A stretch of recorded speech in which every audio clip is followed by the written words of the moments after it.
ఒక్కసారి కొమ్మూరి గోల్డ్ కి కాల్ చేయండి. తాకట్లో ఉన్న మీ బంగారాన్ని విడిపించి మార్కెట్ ప్రైస్ కి వాళ్ళు కొనుక్కుని మిగతా డబ్బులు మీకు ఇచ్చేస్తారు. హాయ్, వెల్కమ్ టు మనం టీవీ. మనం ఉన్నది మన కోసం. మావోయిస్టులు కీలక సర్క్యులర్ ఒకటి ఇప్పుడు సోషల్ మీడియా తెగ వైరల్ అవుతుంది. అదేంటి, వాళ్ళు ఒకవేళ లేఖ రాస్తే వైరల్ అవ్వాలి కానీ సర్క్యులర్ వైరల్ అవ్వడం ఏంటి? అది పోనీ ఇప్పటిదా 2024 సంవత్సరంలో రాసిన సర్క్యులర్ ఇప్పుడు ఎందుకు వైరల్ అవుతుంది? సో గన్స్ పట్టుకుంటే బతకలేమని చెప్పి వాళ్ళు అప్పుడే ఎందుకు ఒక క్లారిటీకి వచ్చారు? ఇవన్నీ విషయాలు కొంచెం మనం క్లియర్గా మాట్లాడుకునే ప్రయత్నం చేద్దాం. సో మీకు బోర్ తెప్పకుండా చాలా నీట్గా ఎక్స్ప్లెయిన్ చేసే ప్రయత్నం చేస్తాం. ఆపరేషన్ కగార్ మీకు తెలిసిందే. ఆపరేషన్ కగార్ స్టార్ట్ చేశారు, అంతా బాగానే ఉంది. సో మావోయిస్టులని వేరి పడేస్తున్నారు. ఇకపై మావోయిస్టులు ఉండాల్సింది చరిత్ర పుస్తకాల్లో తప్ప అడవుల్లో ఉండకూడదు అని చెప్పి ఆపరేషన్ కగార్ని స్టార్ట్ చేసింది. సో ఆపరేషన్ కగార్ స్టార్ట్ చేయకముందే 2024 ఆగస్టులో మావోయిస్టులు ఒక కీలకమైన సర్క్యులర్ జారీ చేస్తారు. బేసిక్గా వాళ్ళు లేఖలు చాలా రాస్తారు.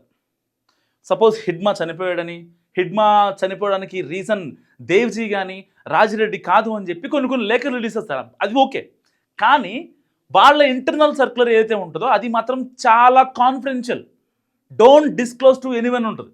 సో కొంతమంది మావోయిస్టులు ఎవరైతే వాళ్ళలో ఉన్నారో వాళ్ళు ఆ సర్క్యులర్ని బయట పెట్టారు. దాని తర్వాత జరిగిన కాన్సిక్వెన్సెస్ మీకు ఒక్కొక్కటి చెప్తాను. సో దాని తర్వాత జరిగింది ఏంటంటే, ఓకే మావోయిస్టుల మీద ఇప్పుడు మనం ఈజీగా అటాక్ చేయొచ్చు.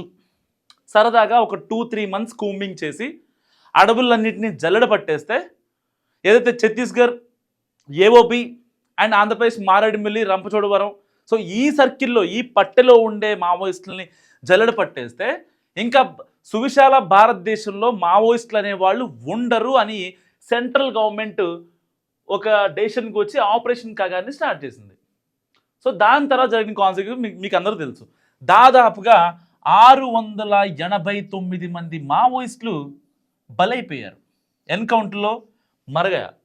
సో జో డరగయా ఓ మరగయా. సో ఇప్పుడు పోనీ ఉన్న మావోయిస్టులు ఏమన్నా మేము ఇంకా విప్లవ భావాలు కొనసాగిస్తాం, లాల్ సలాం అంటున్నారా? లేదు. సో వాళ్ళు ఇప్పటికే కేంద్ర కమిటీలు కూడా చాలా క్లారిటీగా చెప్పాయి. రీసెంట్గా ఒక 10 days బ్యాక్ ఒక లెటర్ రిలీజ్ చేశారు వాళ్ళు. ఏమని, మాకు సరిగ్గా ఫిబ్రవరి 21 వరకు మాకు టైం ఇవ్వండి, గ్రౌండ్లో ఉన్న వాళ్ళందరికీ మేము కమ్యూనికేషన్ చేసుకుంటాం. సో తద్వారా మేము ఆయుధాలు వదిలేస్తాం, ఇకపై గన్స్ పట్టుకుంటే మాకు ఇబ్బంది అవుతుందన్న విషయం మాకు అర్థమవుతుంది. సో జనాభాసాల్లోకి చాలామంది మావోయిస్టులు వస్తున్నారు. అండ్ రీసెంట్గా హిడ్మాన్ చంపినప్పుడు కూడా ఏదైతే విజయవాడ ఆటో నగర్ నుంచి ఆయన మారేడుమల్లి తీసుకెళ్ళి ఆయన చంపడం, ఇలాంటి కాన్సిక్వెన్సెస్ చాలా ఉన్న నేపథ్యంలో సో ఈ మావోయిస్టులంతా జనాభాసాల్లోకి వచ్చేస్తున్నారు. కాబట్టి గన్నులు వదిలేద్దామని చెప్పి కీలకమైన డెసిషన్కి ఎప్పుడు వచ్చారు? ఆపరేషన్ కగార్ కంటే ముందే వీళ్ళు ఆల్రెడీ ఒక డెసిషన్కి వచ్చేసారు.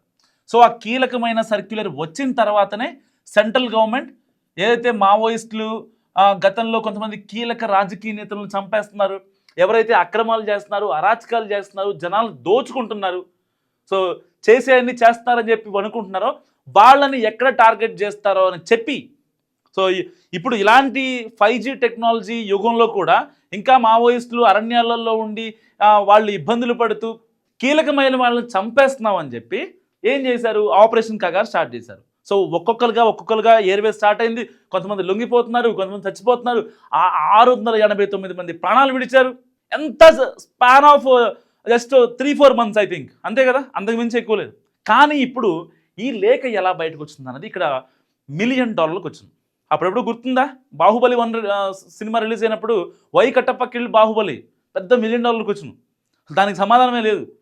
ఓన్లీ జక్కన్ దగ్గర తప్ప ఇంకెవరి దగ్గర సమాధానం లేదు. అలాంటి క్వశ్చన్ ఇప్పుడు ఇది. ఆపరేషన్ కగార్ స్టార్ట్ చేయడం ఏంటి? 2024 ఆగస్టులో వచ్చిన సర్క్యులర్ ఎలా బయటకు వచ్చింది? దానికి వెంటనే ప్రతిస్పందనగా కేంద్రం రియాక్ట్ అవ్వడం, ఆపరేషన్ కగార్ స్టార్ట్ చేయడం, మావోయిస్టులను ఒకరికొకరికి ఏరివేయడం, అండ్ హిడ్మా లొంగిపోయిన వాడిని తీసుకెళ్లి రంపచోడవరం అడవుల్లో మారేడుమిల్లి దట్టమైన అరణ్య ప్రాంతంలో ఆయన్ని చంపేయడం.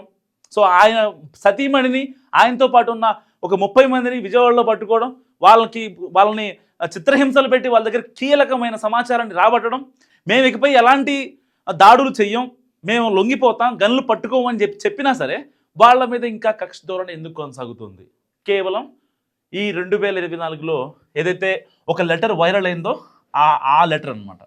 సో ఆ లెటర్ అండ్ ఆ సర్క్యులర్ ఇప్పటికీ సోషల్ మీడియాలో ఎందుకు వైరల్ అవుతుంది? ఇంకెవరన్నా దీన్ని కావాలని ఇది చేస్తున్నారా? అదే మావోయిస్టులో నిజమైన మావోయిస్టు ఒకళ్ళే ఉంటారు, కానీ దానికి డమ్మీలు కొంతమంది ఉంటారనమాట. అంటే వాళ్ళ సెన్సిటివ్ ఇన్ఫర్మేషన్ ఏదైతే ఉంటుందో ఆ ఇన్ఫర్మేషన్ని డబ్బుల కోసమో లేకపోతే వాళ్ళ ప్రాణ భయం కోసమో కొన్ని వాటిని పంపించే వాళ్ళు ఉంటారు. సో వాటి గురించి కూడా ఒక సమీక్ష జరిగింది.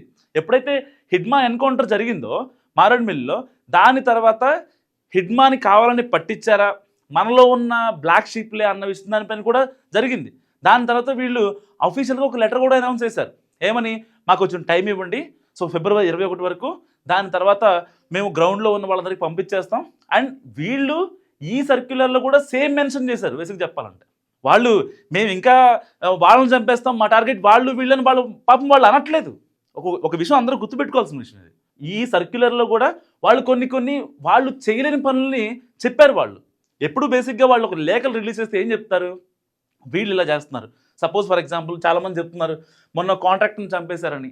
సరే వాళ్ళు చంపారు, ఓకే, తీసుకెళ్ళాడు, సరే ఏం పాపాలు చేశాడో వాళ్ళు పుణ్యాలు చేశాడని పక్కన పెడతాం. కానీ 2024 ఆగస్టులో ఇచ్చిన సర్క్యులర్లో కూడా వాళ్ళు ఒకటే మెన్షన్ చేశారు. వాళ్ళకి రిక్రూట్మెంట్ సరిగా లేదు, మారుతున్న పరిణామాలు మెన్షన్ చేశారు, ప్రతిదీ మెన్షన్ చేస్తున్నారు.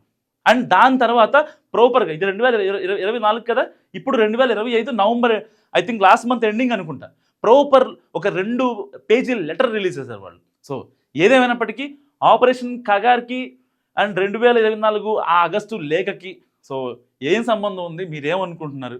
అసలు ఈ మావోయిస్టుల ఏరివేత ఎంతవరకు కరెక్ట్? ఏరివేత తప్పని నేను అనట్లేదు, నన్ను ఒక అర్బన్ నక్సలైట్గా నన్ను ట్రీట్ చేయకండి, కానీ వాళ్ళు పదే చెప్తున్నారు మాకు కొంచెం సమయం ఇవ్వండి అని చెప్పి. సో మీరేమనుకుంటున్నారో మస్ట్ కామెంట్ చేయండి. చూస్తూనే ఉండండి మనం టీవీ.